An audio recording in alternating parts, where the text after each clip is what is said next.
After many long hours, I have determined that John Carpenter is the greatest American film director ever.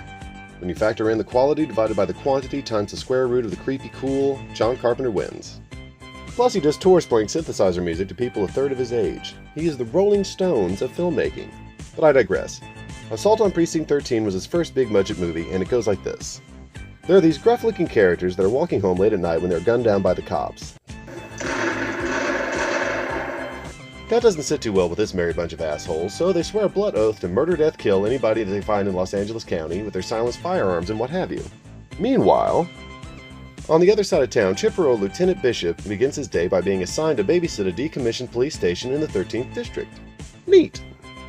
Meanwhile, on the other side of town, this douche is picking up a group of prisoners to take to death row, the prize of this group being Napoleon Wilson, seriously his name, who is a certified badass and a bit of a mooch. Got a smoke? You got a smoke on you? Anybody got a smoke? Got a smoke on you?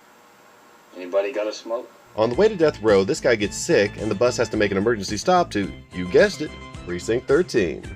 Meanwhile, on the other side of town, this guy and his daughter are going to the ghetto to swoop the kid's nanny off of her feet.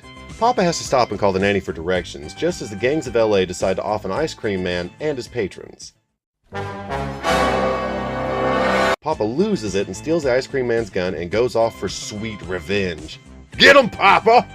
Guess what? He gets him. But that doesn't sit well with the other gang members, and I mean all the gang members. And they follow Papa to the very same police station where all the other main characters are currently in. How do you like them apples? Well, since the gang's all here, let the games begin! What follows is a wonderful blend of Night of the Living Dead and Dirty Harry. Just suspense and low-key action with moments of heart and humor throughout.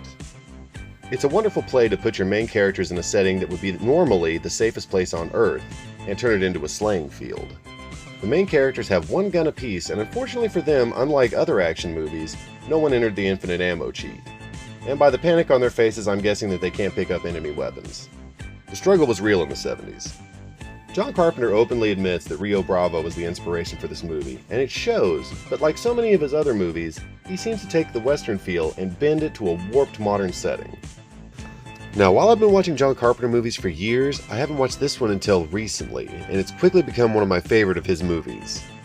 And while I doubt it'll ever beat out Big Trouble in Little China, for its low budget, it is leaps and bounds better than Ghost of Mars. Sorry, John.